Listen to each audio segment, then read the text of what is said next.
What it do, YouTube? Welcome to Hip Hop World. It's your boy Papa Benji. We are back with another visual today, man. Y'all know these visuals get very critical. Without further ado, man, appreciate the 36K on YouTube. Y'all really the GOAT, the squad, and the family. God bless you all with the most positivity and prosperity in your aura. I hope you guys have a blessed holiday and a blessed New Year's as well, bruh. Y'all is crazy as hell with the 6-7. Now, let's get into it, squad. Hey, how you doing? I'm doing good, boss. Yourself? This is U.S. Marine veteran Eric Banks. Moments after this bodycam footage, officers would find his horrifying secret stuffed inside his bedroom wall. His wall? What's up? Look in there and saw the boy laying there. I'm trying to drug him out where he is now and did what I could. Alright, are you good? What?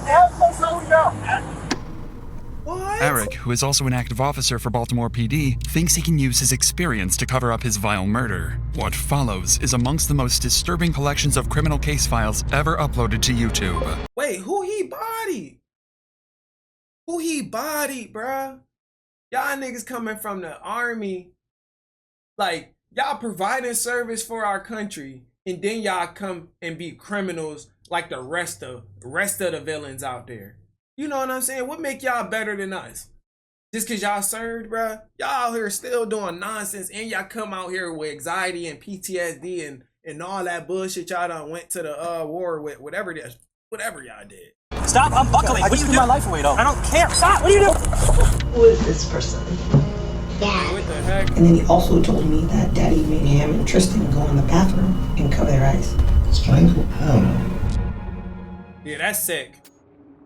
That's sick. On July 7th in Millersville, Maryland, two officers arrive at the home of Eric Banks Jr. after his wife reported that their 15-year-old son, Dason, was potentially missing. The report was relatively standard for them, but the reality awaiting them is more horrifying than they could have imagined. Motherfucker, you did that to a kid? I hope you burn in the most deepest pits of hell. Son, I'm on. Just laying up. Like, y'all be doing the sickest shit to kids, bro. Officers report hearing loud bangs from the upstairs of the home. However, nobody comes to answer the door. After multiple minutes of waiting, an out-of-breath Eric finally greets the officers. Hey, how you doing? I'm doing Because good, he's boss. showing you Yourself? dishonor. I'm doing good. At a 4-1. Oh yeah, he's sweating, boy. That anxiety kicking in. I'm out with him. What's going on today, man? You're supposed to be serving peace protector order. Supposed to be serving it on you or on... Both of us. Okay. The judge just ordered us to stay away from each other. Okay. Sit down, buddy. Sit Do down. you all have some sort of, like, court-ordered agreement on custody or something? My oldest, I know he ran out the back door somewhere. All his stuff out the back door. He ran out? What's going on, boss? I know you get DJ. I know you're getting tired of seeing us. Where's DJ? She called him and he went out the back door. He's not here. No. You want to come in? Just let you know you're being audio. Oh, hey, I know. I see y'all got the body cam. Yeah. He was like, Do you have a phone? huh? I took my phones back. Okay. Yeah. So all the phones are on my plan. Separating everything. You have no idea where if you just let a 15-year-old walk out of your house with all his bags packed. No, his bag's at the back door. I literally told him, wait for your mom to get here. The police supposed to come here to serve her a peace of protection order. The judge told her to call you guys before she comes to. I'm not trying to get in trouble. I understand. Eric and his He already thought of a plan. wife Latrice had both individually filed a protective order against each other, making it illegal to speak to one another without a police escort. However, since Eric is not the biological father of Dason, Latrice had custodial rights to him, which is why he was packing his belongings as he and Latrice were preparing to leave the residence. Really? Dason's disappearance on the very day he and his mom were supposed to move out makes the situation even more unusual. So officers continue speaking with Eric, hoping to understand the family dynamic and gather any clues that might point to where Dason is. But what Eric says next only raises their suspicions even further. So she's supposed to call you to come meet You y'all. have no idea where DJ is. Honestly, bro, no. I like. With no phone or anything. You can check the ADT. It shows when he ran out the I door. believe you, but I mean, I'm not gonna fight. I'm not gonna do that. listen, man, it's a 15-year-old boy. Having a phone probably would have been, if he's walking out of the house, probably would have been a good idea to leave him with. And you can work out those kinks later. But see, this is the thing. This is getting messy, man. Yeah, I tried to tell him. I said, sit here, wait for your mom to get here. I went upstairs. Before I can come downstairs, he's already going out the back door. So I guess she coordinated. First things first. If I ever give my child a phone, they're gonna have an iPhone, and I'm gonna have their location always. and you're not gonna be able to cut that off. If you cut that off, you getting BTA. Because she's somewhere in the area, I'm presuming. Yeah. So she pretty much coordinated with him to come out there. Okay. All right. Hang tight. All right. Sitting beside Eric are his two sons, 5-year-old Evan Banks and That's what I 3-year-old said. Tristan Banks. Officers didn't know it at the time, but these two would play a pivotal role in uncovering the horrifying scene that just happened inside their home. But for Wow. now, Officer Sutton goes back to his patrol vehicle to run a registration. He identifies the suspect as 34-year-old Eric Banks Jr., an officer for the Baltimore Police Department. He's been an active officer since 2018 and also carries 10 years of service in the United States Marine Corps. After speaking with neighbors of Eric, And you were a police officer, that makes it 10 times worse. who provided minimal additional information, officers would confront Eric once again, this time sternly, to figure out what was going on. It's here that Eric would Corrupt explain his police alibi, one he had come up with just minutes ago. We found out about the whole situation. His mom. That's neither here nor there. But this is what I'm trying to tell you. Me and him sat at the table. He cried to me yesterday. He said he don't want this separation. Like he know we separated before. He said he's tired of it. He's tired of feeling like he has to choose sides. He's 15. He's a teenager. He knows where he don't want to be. He's like, I don't want to be in separate homes. That. And we said that time. I said, DJ, it's nothing really to do. I'm not going to change you. I love you, care for you. We had a whole deep heart-to-heart conversation. Today we went to court. The judge awarded him, and I called him. I said, DJ, I guess your mom told the judge you wanted to go with her, and you're going with her. He's like, what? I was like, well, start packing your bags, because you're going with Arizona with your mom. Unfortunately, I guess you're not coming back here. And that was just that. She called him. No. They had a conversation. I said, what did your mom say? She on the way to come pick you up. He said, yeah, but she's supposed to come here. I said, well, we're going to wait, because before she come here and there's some type of altercation, there needs to be police here. They can escort her, grab her, whatever she needs to grab, and go about this peaceful. Next thing you know, I went upstairs. I come down. So do you think did he leave here because he didn't want to go with his mom either? That could be. He could be like hiding out at a friend's house. I mean, yes, yeah, that's what I'm saying. Yeah, in my opinion, I think that probably is the best, because if he told her he's somewhere, the text messages from her, I have food for you. Okay. Yeah. So it sounded like he wanted to go be with his mom. Yeah. So that's what I'm saying. All right. Just put the bags inside for now. And Okay. We'll try to figure it out. All right, brother. Yeah. Officers would spend another 15 minutes canvassing the area in hopes of finding Dason, but would again come up clueless. So they decide to try calling Dason's mother, Latrice, but are unable to get a hold of her either. So in a desperate attempt to find a relevant lead, they decide to ask Eric if he'd voluntarily consent to a search inside the home, hoping Dason may be hiding inside. No one expected that this simple request would soon alter both their and Eric's lives forever. I just want to make sure he's out of the house. That's fine. I'll do it with you then, since we're here. Hey, Buck, I throw one so make sure he's not hiding. Yeah, so they about to walk in. If he's cool, let him walk in. He's got the house. All right. This shit is sad, bro. To the room. The one with the bunk bed right here? Yeah. This is the kids' room. DJ. This is my room right here. He think he did a good job, too. Pathetic man. Oh, yeah, he's chuckling. He's holding up. He's not hiding. In Officer Adams' report of the incident, he notes that at this point in their home search, Eric's demeanor had changed. He advised Eric to relax and let them freely search the home. They proceed to make their way to the 3rd floor of the home, the floor which stores Eric's chilling secret. But before we get to that, if you want to start... That shit crazy, squad. Check this out. Is this always down? No, this is where my safe is. Yeah. So this is where my guns up. Okay. You got your little light on your side? Yes, I do. You got a light back up? Okay. It might dim on you. You get the battery. What's up? 95. All right. What's up, bro? 95. Inside the hole in Eric's bedroom lies Dason's deceased body, already cold to the touch. Eric forgot to fully close the hole before meeting with the officers. The gruesome discovery would leave the two officers in shock. They try to keep their composure while transporting Eric to a patrol But you was about to plaster it and paint over it, bro. You sick, bro. You're sick for that. vehicle. What's up? What you mean, what's up? They came right now. All right, we're Starting at it. I have one starting now.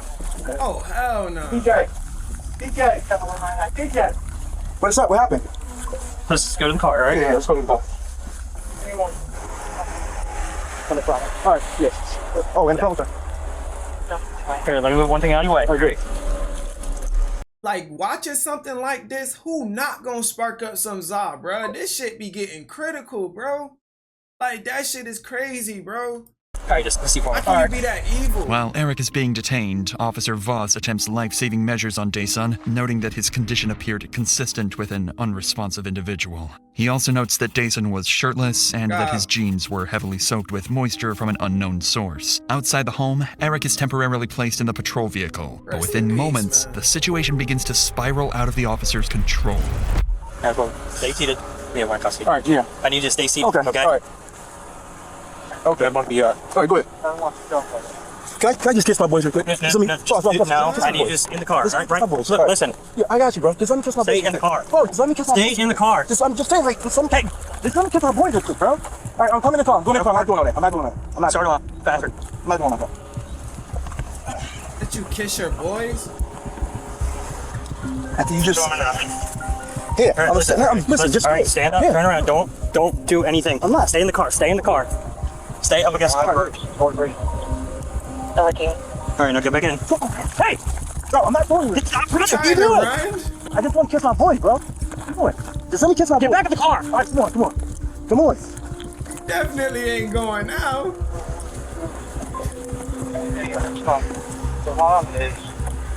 I swear.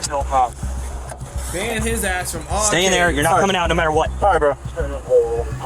Without additional units on scene, Officer Sutton struggles to keep Eric restrained. Sutton attempts to secure Eric's handcuffs using a double lock, a mechanism that prevents cuffs from tightening or being manipulated. However, Eric uses his police experience to exploit this, and while his previous attempts at evasion have failed, he'd make one more, final, far more violent attempt to get away.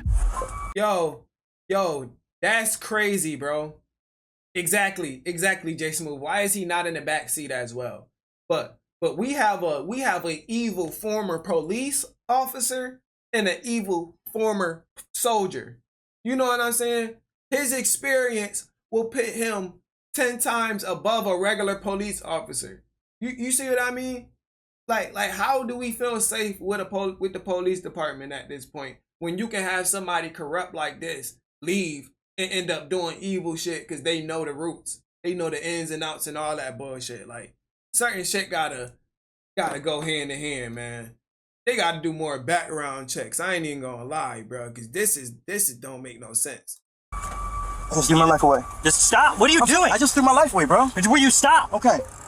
Stop unbuckling. I What are just you threw doing? my life away, though. I don't care. Hey, listen. Stop. Just choke. Stop. What are you doing? Just choke me.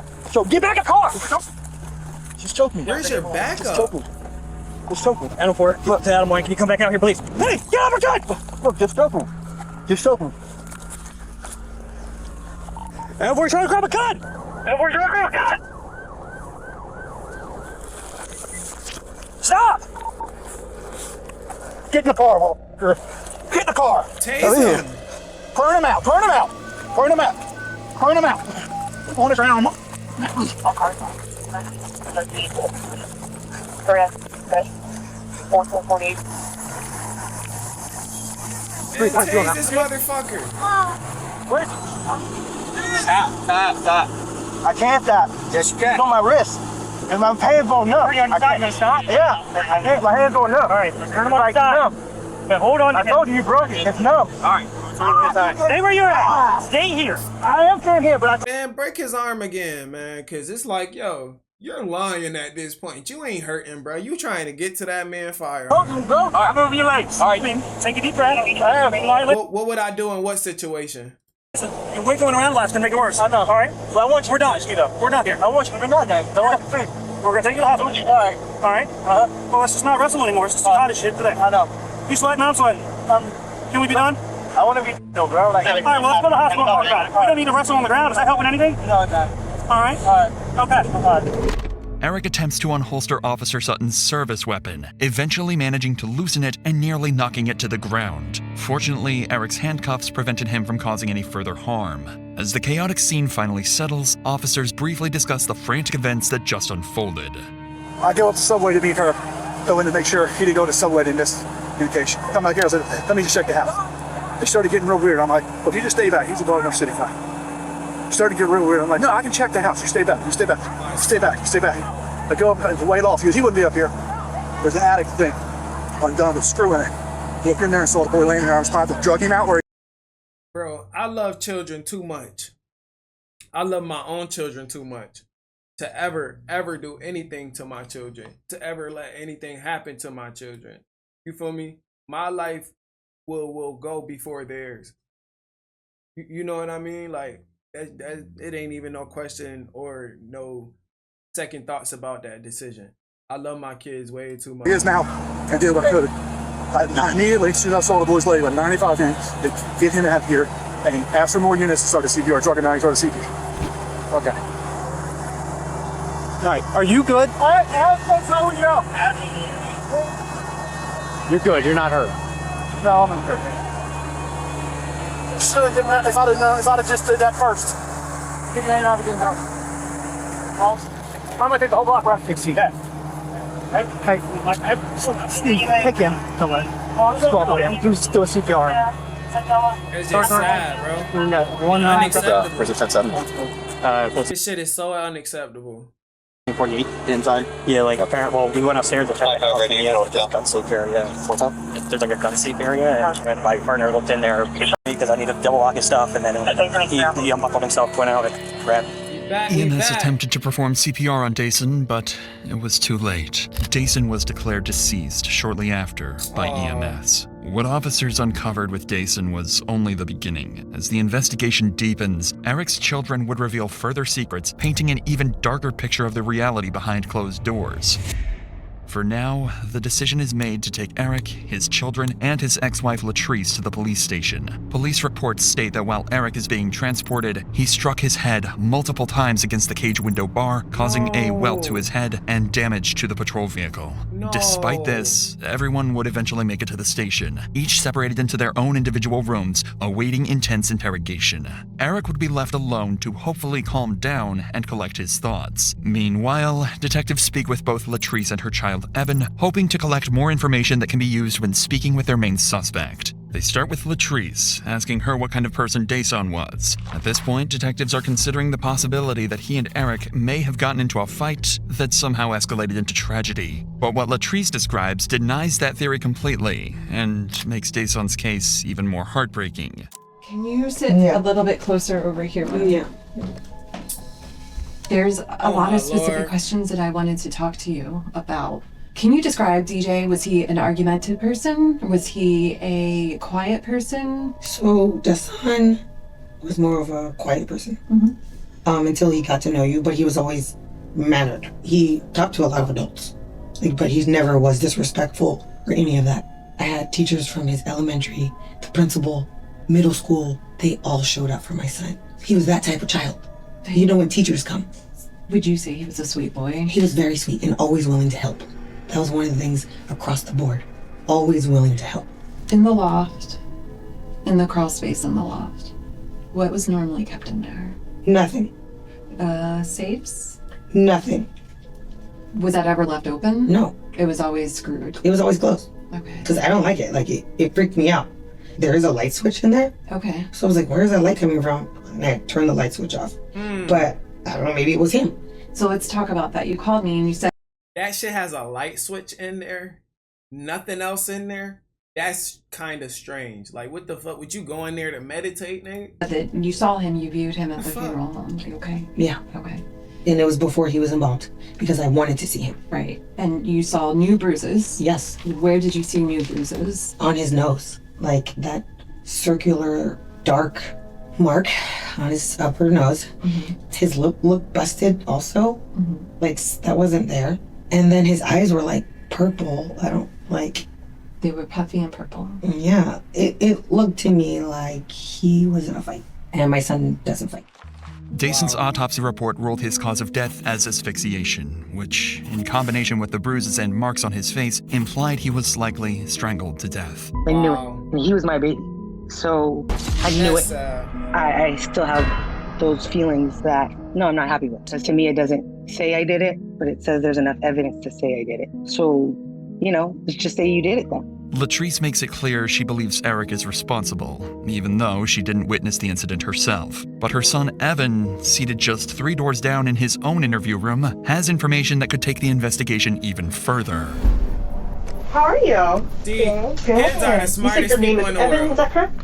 Kids are still learning, but they picture painting skills are the smartest thing in the world. What they actually see is the truth. You know what I'm saying? And they not gonna sugarcoat that shit, bro. If they really love somebody, they gonna show that shit. You know how to spell your name? It's only when you get older you get bitter. You can go ahead and write it down. 7. Okay, nice handwriting. And how old are you? 7. 7? You want to write 7 for me? So I don't forget. Sometimes I forget. Notice the harsh contrast between interview rooms. Evan is sitting in the department's safety room, a space created to provide comfort and reduce stress for victims and young children involved in sensitive cases. His interviewer, Miwa, is a forensic interviewer from Maryland, trained specifically to speak with children and family members connected to a criminal investigation. And because Evan is only 7 years old, you'll notice a drastic difference in how his interview is conducted. My job is to talk to kids and families all the time, and today I get to talk to you. And we talk about a lot of different things in this room, and this is called the safe room because anything we talk about is always safe and you're not in any trouble. I'm just here to listen to you and talk to you. Okay. Miwa explains to Evan that everything is being recorded and that he is not in trouble, but rather just there to help him out. She spends 15 minutes talking about movies and more of Evan's interests to help him get more comfortable before discussing the day of Dason's murder. And Evan, who do you live with? My mom. Your mom? And Tristan. Anyone else? I live with DJ. And then my dad. Okay. And do you know what you're here to talk about today? No? So, tell me a little bit about your family. Tristan, he likes to fight and play and steal toys from others. I like the color, and then I also like Kids Bop and Tristan. And you said you also live with the DJ, is that right? And my mom and Tristan. So DJ, how old is DJ? 15. 15? Tell me about DJ. DJ like going in the water, tickling me. Can't really remember all the stuff he used to do, but he loved playing Roblox games. Tell me about the last time you saw DJ. He's a good My kid. mom wasn't at the house. Tell me who was at the house. Dad, and then DJ, and then me. DJ was going to Arizona with Mommy, and then Daddy was waiting at the door with DJ. DJ put his bags in the basement, and then I don't remember what happened next. That's all I remember. Okay. Miwa would tell Evan to draw the last. This is a good child right here, bro. That's so sad. Y'all be having the best children with the best hearts in the world, and y'all be mentally fucked, bro. Last time he saw He really Dason, is and he'd innocent. draw the staircase leading to the home's loft. The same staircase Eric has dragged Dason's body up. And so who is this person? That was DJ. That was DJ? Where was Dad? Right here. Oh, okay. So Dad was up here and then DJ was right there? Okay. Where did they go after? They never went anywhere. They were just waiting at the steps. Oh, they were waiting at the steps? Who was he waiting for? Or what was he waiting for? And he was going to Mom King, the DJ. Did that happen? No. Not yet. Was there anything that you worried about on that day? No. I wonder if there's anything that you were scared about that day. I wasn't scared. Evan struggles to reveal the details of the events he saw that day, likely due to the discomfort of speaking with a stranger in a police station. But the information he gave his mother on the day of the incident provides far clearer insight into the disturbing events he saw. You said that one of your children said something to you? Evan. Evan, and what did Evan say? That he saw Daddy bringing DJ upstairs. And I said, where were you? And he said he was in the living room. I just didn't want to pry too much, but then I said, oh, was DJ sleeping? He said, no, he wasn't snoring. And then I said, was he moving? And he was just like, no. And then he also told me that Daddy made him and Tristan go in the bathroom and cover their eyes. Okay. But this was before. This was when the police first knocked at the door. Okay. Evan didn't say anything about the knock because he told him to go in the bathroom first. So I'm a little confused of like the order. So I don't know if that's maybe when he was going to let the police in. But Evan did say he saw that. And he was in the living room because he told me he was watching Loki. In addition to these grim details, Latrice would go on to explain how Eric's life had begun to collapse all in synchrony. Due to the protective peace order Latrice had filed, Eric was suspended from the Baltimore Police Department the very same day of Dason's death. He had just separated from his wife, was about to lose his children, and was now left without a job. You sick motherfucker, bruh. You mad cause you lost your job, bruh? And she's the reason you lost your job, so you target her son, bruh? Nah, bruh, nah. Latrice also explained that the peace order she filed was not her first attempt to separate herself from Eric. Months prior, Latrice filed her first peace protective order, writing, "I am in fear for my life and well-being because Eric Banks keeps trying to control, follow, and emotionally abuse myself and my sons." Wow. The order was denied, however, and it wasn't until months later that her second attempt was granted. It was clear Eric's life... You see how far shit get? And how people do be taking the next step and the law don't be doing nothing about it, and then situations like this be happening, and then you wonder why y'all be getting blamed. Was falling apart leading up to Dayson's death. Like, come Eric on. had hidden his body, lied to officers regarding his whereabouts, and had a violent outburst once the body was discovered. It'd be hard to assume that he wasn't directly implicated in Dayson's death. But evidence alone wouldn't be nearly enough to get him to confess. After all, he was a police officer of 10 years and knew how the criminal justice system worked just as well as any interrogator working against him. But unfortunately for Eric, the interrogation he was about to undergo would crack even the most well-trained of suspects. Oh, really?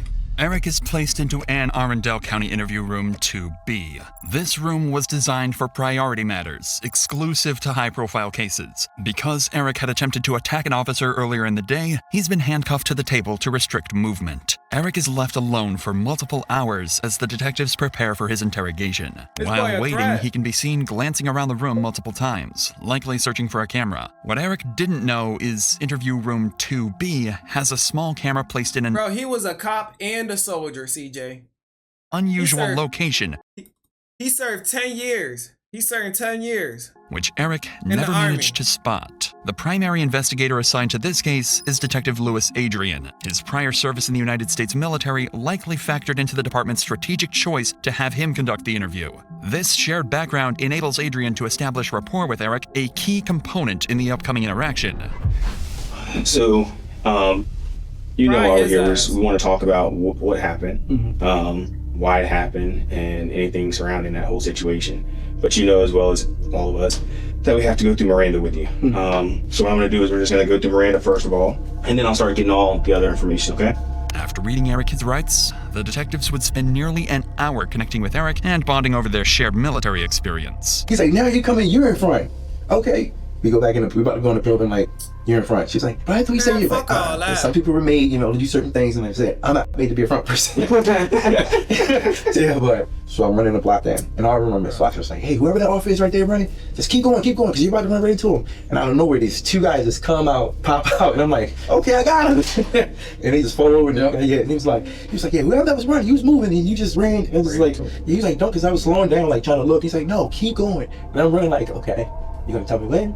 This friendly conversation appeared to take Eric out of the tense mental state. It appeared that Eric sharing his favorite moments from the military gave him a sense of importance, like he had an identity he was proud of, or at least used to be. But that moment is short-lived, as he's quickly brought back to the reality of why he's sitting inside a police interrogation room. Lord. So you spent 3 years, and you see how he can talk about his military and shit with no problem, like he has no... Like, he didn't kill nobody. Like, what the hell, my boy? Like, you're still active in the Baltimore City Police Department. So from what I hear, you're suspended? No, I'm suspended now. Well, I'm suspended, yes. Okay. Why? Can you tell me what's going on with that? May 8th, I got a peace and protective order against my wife. Okay. You got one against her? Yeah, I got one against her. Same day, she took the firearms out the house. She took the safe out of the home. You know, Anne County did press charges. They pressed charges against her for taking the safe with the firearms. Yes, sir. And were they your duty firearms? Duty firearms. My whole full duty belt was in there. Okay. Firearm, taser, magazine, pouches, everything was in there. She turned around and went and got a peace order on me, saying that I was following her. But when she got it, that's when pretty much they have to suspend. Yeah, I have to get suspended. Her mom sent my mom something talking about I was following her. This and that. I'm like, how? I'm here at work. How you say I was following? I was like, there's no way. That's when we both ended up at the courthouse, and I was like, because I was like, I'm just gonna stop this. So I let the clerk know. I was like, I don't know what's going on, but every time that my wife's trying to leave or something's trying to happen secretly, there's a peace order for me to get kicked out the house. And I was like, that shouldn't be, and that's when they brought us both in. So we both got seen by the judge, and he granted us a peace order for both of us to stay away from each other. Okay. Yeah. When was that? That was just, was it 2 days ago? Okay. Was it, Monday? Well, no, yesterday. It was just Tuesday, yeah. So y'all met with the judge Tuesday. And you're still suspended up until this point? Or Yeah, I'm still suspended. So when, maybe it's the way Baltimore works and how slow they are and stuff. So you have the peace order, she gets one on you, and then it gets Denied. denied. It has to go to IA. I have to do that full They have to do thorough. that. Yeah. And so you're still suspended even though it's been cleared up? Yes. Gotcha, okay. At this point, the detectives had no reason to assume Eric was lying. He'd been open and honest with them the entire time and seemed rather friendly. It isn't until they begin discussing the day of the incident that investigators realize Eric's perceived honesty had all been a calculated act. So yesterday we go to court, get the peace and protective orders. They grant the whole motion. I mean, for us to stay away from each other. We in the mind of a convict and an insane person right now. A psychopath. 2 youngest boys supposed to stay with me. The oldest, he's going to Arizona with his mother. And she tells the judge, like, that's what you want to do, or something. So right after that, call him. I was like, hey, start packing your bags. You're going to be going with your mom. He's like, what? Why? I'm like, your mom said you wanted this. This is what you're supposed to do. I guess, I don't know. I didn't have that conversation. Previously to that, me and him had literally just sat down at the table. Because I could tell that my son was, like, depressed. And he was going through, like, that's really what our trip on the first was, like, just to try to get him away, get him out. We sat down at the table and I'm like, what's going on with you? How are you feeling about this? Where are you at with this? And he's like, honestly, I don't know. He's like, I hate it. I don't want to feel like I'm choosing sides. I just want to be left alone, everybody. Because then it's like, they call me telling me this and this and that. And it's like, I got to keep certain things from you. He's like, I don't want to be a part of this. He's like, I'm tired. So I said, just go and start packing your bags. And he's like, okay. We wait. I get my paperwork. I come home. And on my way home, it's like, I just felt like I was done. Like, you know what? Today's going to be the day I'm going to do it. Okay. Yeah. I feel like my family was falling apart. I'm suspended from work. Possibly going to lose my job. So it's like, situation. Just keep going. It's like vendetta. Right. And I even sent a text and said, I don't know why we feel like we have to be at war. Right. Like, we shouldn't have to be at war. It's like, if you out here lying to these guys, telling like, you gotta guess, what are you trying to move in with them? Telling that you're living in hotels when you're not, you're staying with your mom. Like, what are you doing? So at this point, it's like, you know what? I'm just tired. Yeah, tired of it. Yeah, it's a way out to get peace. I get. Yeah, a lot of people go through that now. Yeah, and it was like nothing. I felt like everything was just coming to me, and I feel like that now. Like, honestly, everything was coming to me. I was like, you know what? I'm just gonna do it. It is what it is. So when you got home yesterday, was there anyone in the house? Yes, it was. The son was in the house. Okay. Evan was in the house, and Tristan was in the house. So you go in there and you're doing all this stuff, right? I go in there and I go in there. I see him upstairs. Like, he got his bags packed. I had to go take his stuff downstairs when your mom's come, and she called him. It's like, mom's calling. He was like, what do I say to her? I was like, tell her, just talk to her. Like, she called me, whatever. And he answers the phone, and they have a conversation. And that's when I'm like, okay, what'd she say to you? She said she's gonna be in the area, just bring my stuff downstairs. I said, okay, cool. I said, so the police should be coming. And when they come, everything goes smoothly. This is the moment where Eric's act begins. Notice how he begins looking blankly into the ceiling as he recounts critical moments. For the last hour, Eric hardly looked up to the ceiling once. I go downstairs. See, and they studying each movement you do, bro. You just look like you full of shit, bro. Like, after I seen that kid in that wall, bro, we ain't even see it, but still, after we found that shit out, bro, like, you cannot be trusted at all, man. I'm in the kitchen. I just made a big bowl of You're a threat. Cool, was it? Gatorade. Not big bowl, but big picture of Gatorade. It's blue. It's probably still, I believe it's still on the counter. But like I said, you never the bag of crushed up pills that I had was right there. The son came downstairs. He asked me something. He was like, what did he say? He came downstairs. He asked me something, and I can't remember his exact word. He was like, asked me, was it about? I think it was a leave or something like that. I said, son, just wait. We're not gonna, like, because he was like, I don't want to go. He was just telling me that he didn't want to go and shit like that. I said, look, just wait. We're not gonna talk about shit, because I'm gonna take your brothers to your mom's house and I was coming back. I said, if your mom gets here with the police before I get back, unfortunately, you gotta go with her. That's just the way it is. He's upstairs. I remember Tristan. I told Tristan, I said, Tristan, go get your shoes. Tristan said, okay. So Tristan goes upstairs, he gets his shoes. And he comes, he's like, Daddy, what's wrong with DJ? I'm like, huh? So I go upstairs, and DJ's in the bathroom, and he's in the tub. That's when I seen him. I was like, what the fuck? That's why I pulled him out the tub. As I'm pulling him out the tub, I laid him flat on his back on the floor. You're full of shit. And then, at that time, I'm not sure, I think it was Evan or Tristan. He was like, Daddy, somebody was there. And I'm just looking at my feet, I'm like, what the fuck is this? I'm like, what the fuck? Eric makes his story clear. He had planned to end his life, but coincidentally, Dason had the same plan and did it first. It's an extremely complex alibi and only becomes more unlikely after Eric explains why Dason's body ended up hidden inside his bedroom. So I go downstairs, I go to the front door. Bruh, that don't explain the marks around that man's neck. The officer said. Okay. And I panicked. I was like, I don't know what the fuck to say.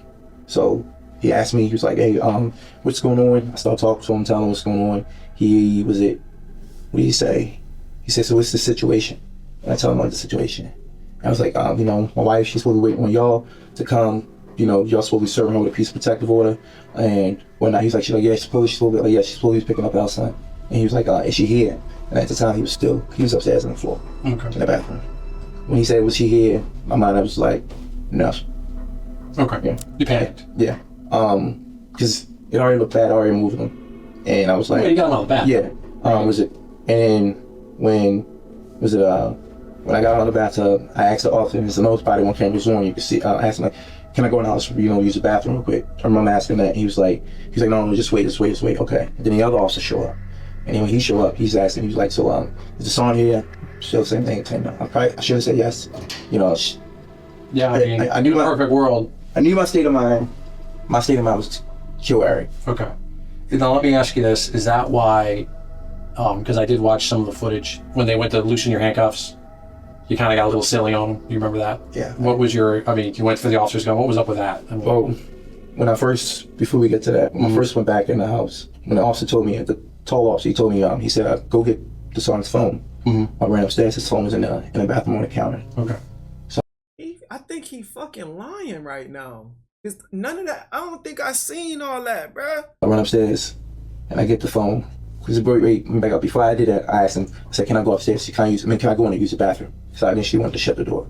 He said, "No, just wait." And then the other officer, he was like, "Well, go. I need you to go grab the son's phone." I ran up, grab it, and I shut the bathroom door. I'm still nervous. Which bathroom was it? Was it the one in the master or the small one? No, the small one. The small one in the hallway. And I'm still shaking around. And then when I come back downstairs, I go I go out the door, I give him the phone, and I'm still shaking in my hand, like, and everything's in my head saying, like, all right, just say what you saw. But then he in my other definitely part, making like, it up. My son just did this. Right. Objectively, Eric's story hits all the points. He has an excuse for almost every suspicious detail, even finding a way to explain why blood was found all over his house. The issue is that these details are simply too coincidental to ever sound believable. And even Eric knows this. I don't know why I just was like, I gotta move him. Picked him up. Dude, I doubt he knows that they have the autopsy. You know what I'm saying? Cause the shit you saying, bruh, is like this shit is full of bull. Fireman crap. Took him out of the bathroom, into the master bedroom, up the stairs, and I was like, because I know they're gonna want to come back in the house and search it. I was like, I'm gonna be cool. I'm fine with that. I was gonna let them search it, and I tucked him in. I tucked him in the area, and I left the thing open. So when you say the area, you're talking like a little crawl space. Okay. Yeah. All right. But getting back to when they came in, they searched the house. They went upstairs. That's still They seen sick, the though. thing open. That's when the officer, when he asked, I panicked and I was like, yeah, this is where I keep my safe, blah, blah, blah, whatever. But the son was in there. The son was in there. Okay. And they put the handcuffs on me. I went back downstairs. When they put me downstairs, I was like, life is over because it looks different. It's no matter. The thing about it, it doesn't matter what happened before. Once that kid was found in that wall, and it looked like you was about to seal that wall up, you fucked up. You know what I'm saying? Like, you should have, it's so unexplainable, bro. You should have never did that to that child, bro. You should have left that, if you did whatever, you should have left that child where that child was at, bro, and faced them type of consequences. You know what I mean? You tried to hide the body in a wall, bro. Like, that shit is sick, bro. What I say from this point, it looks like I'm lying. It looks like I lied because I already lied twice. You asked me what the son in the house, I said no. Got me goosebumps, You asked me, did I know bro. where he went? I said, no, I think he ran out the back door or something. And, you know, so it always looked bad because I'm already told you a lie.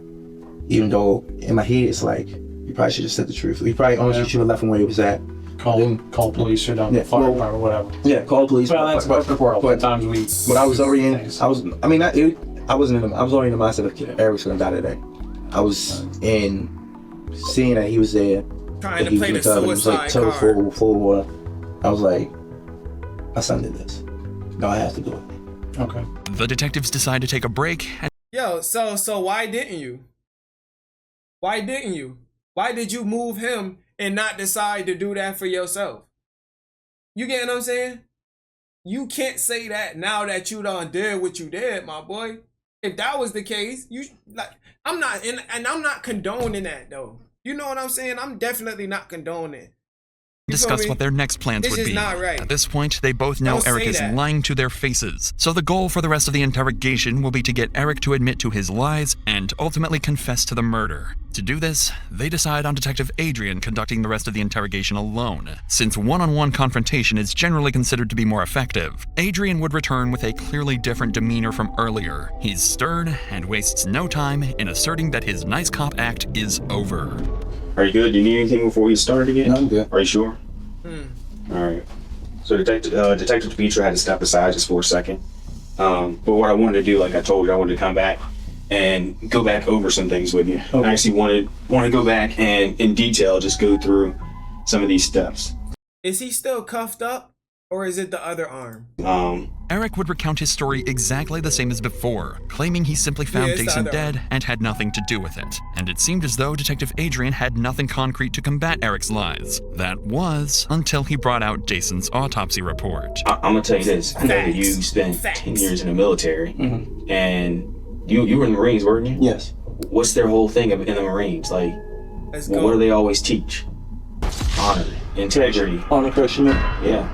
And to be honest with you, I don't see that from you right now based on what you're telling me. Okay. I think you're telling me something different. Okay. But I know you're a Marine. Okay. I know a lot of people that's Marines, man. And that's one thing that they would, like, integrity, honor. No, you don't mess with that if you're a Marine. Yes. Y'all I know you popcorn. want to tell me the truth, and you sitting here like giving me a story. You giving me what I want to hear, just to sound good, but it's not it. That's not it. Trust me, I'm not trying to sound good to you. And I'm gonna tell you the other thing, Uh-huh. and I'm gonna be straight up with you. Yeah. You keep talking about the autopsy. The autopsy said he was strangled. Hell no. The Hell no. autopsy said he was strangled. Hell no. Hell to the no. Hell to the no. DJ was no strangle. What you got to fight that? I just said that.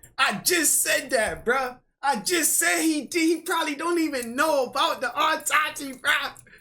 Bruh, you can't beat that. You can't beat that, bruh. I want to see what he has to say about that now, bruh. Let's go, bruh.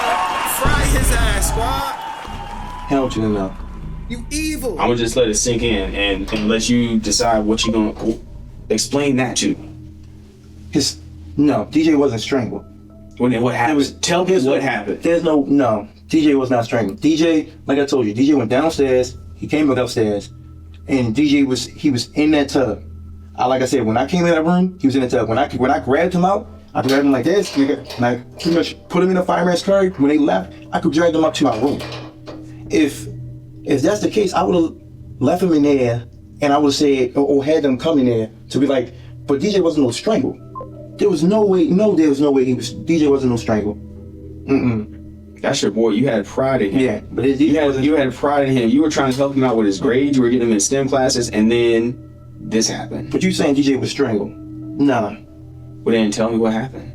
This didn't happen. I'm gonna tell you that right now. This didn't happen. You saying he wasn't? So no, I'm not saying that. I'm not saying that. I believe that part, but I believe something else happened. Note Eric's lack of emotion when hearing this information. No tears are shed, but rather an array of defensive rage. This, alongside the other countless red flags Eric is portraying, is a telltale sign for detectives that a suspect is lying. You need to tell me the whole story. Happy holidays, Steve Ross. DJ, when I came in there, DJ was literally in that tub. There was no way I'm gonna sit there and strangle DJ. Not harm Tristan. Bruh, just throw the he was in the tub. Just throw that out, bruh. Just throw that out, bro. Why would I don't even have no ammo to want to strangle this boy. I have nothing against him to want to strangle him. Nothing. Okay. No anger in my heart, no nothing. Because then, like I said, if I was gonna do that, why would I leave my other two boys? If I was gonna do that, I would have took all of us out. DJ was not no strangle. So then what happened? Tell me the story. You start from scratch. Tell me the story. DJ was not no strangle. Well, then tell me what happened. You're not telling me the truth. Tell me what happened. Bro, I'm right here standing right now, giving you a chance right now. tell You asked me to tell you that I strangled my son. No, I didn't. Eric understands the legal system well enough to avoid offering a direct confession when confronted. From investigators' perspective, he knows that admitting involvement is the worst thing he can possibly do. Well, besides not asking for an attorney. Regardless, it's going to take more than just a heated confrontation to make Eric crack. So Detective Adrian resorts to a completely different approach. Empathy. I'm gonna tell you right now, the way this is gonna be something you're gonna have to live with for the rest of your life. Yes, sir. This is something you are going to have to think about every night before you close your eyes. And when you close your eyes, you're going to think about what you did to him. That's what you're going to think about. You're going to think about what you did to him. And it's going to haunt you for the rest of your life. Or what you can do is you can talk to me. You can tell me what really happened, and at least that load will be off your chest. See, I'm telling you right now, there's no, like, you're telling me to say I strangled my son. I did not strangle my son. That's what you're asking. I understand you're trying to line with me and, you know, and show the compassion, trying to, like, but there's no me and strangling DJ. Bro, this man is too experienced of a cop and an army person, bro. Like, I gotta commend him. You feel me? I gotta commend him. You feel me, for his experience. You know what I mean? But you are evil, bro. This makes you terrorist potential. It just make you assassin potential, bro. You need to be locked up. You need to be institutionalized for good. Don't let him out, bro. He At all. Okay, so let's take strangle out. Too much. There's no me strangling DJ. We taking strangle out of the equation now. Okay. What happened? I told you what happened. We taking strangle out. Yes. What happened? He was upstairs in that tub.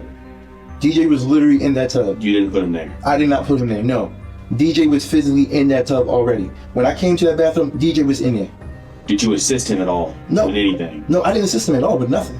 Nothing. I did not assist him getting in that bathroom. Did not assist him going in that bathroom. He was upstairs already. And like I said, when he went downstairs, he was downstairs for a good period of time. He was upstairs, and what's the name? I was down. Tristan was down. Tristan was trying to go, what's the name, with his shoe. I told him, and that's when Tristan said out of his mouth, "Daddy, what's wrong with DJ?"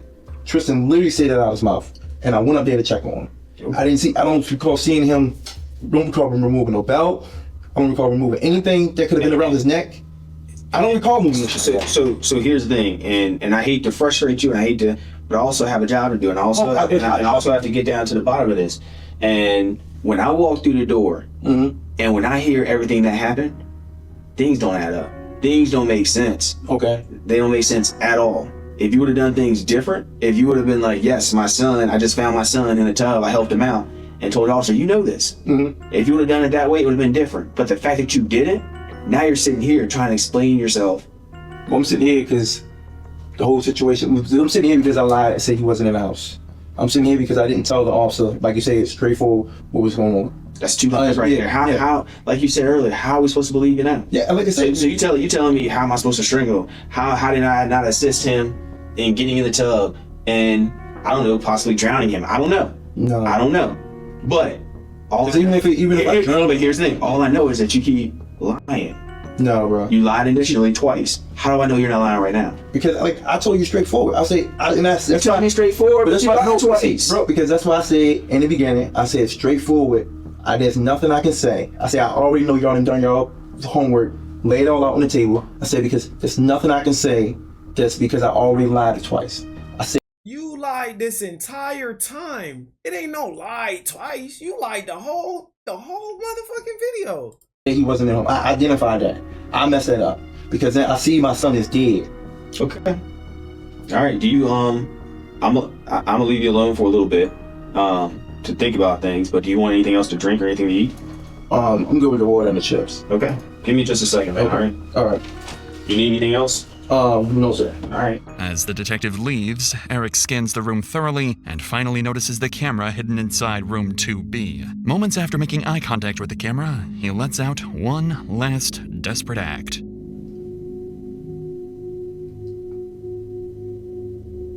Strangle? I don't know.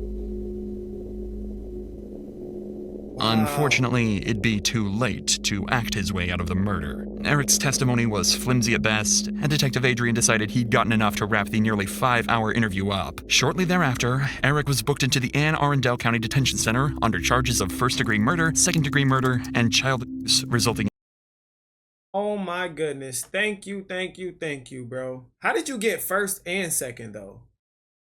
In death. At trial, Eric would quickly accept a plea deal to second-degree murder as well as attempting to disarm a police officer. And on October 4th, 2022, he was sentenced to 42 years in prison. Damn. If Eric serves his full sentence, he'll be released in 2064.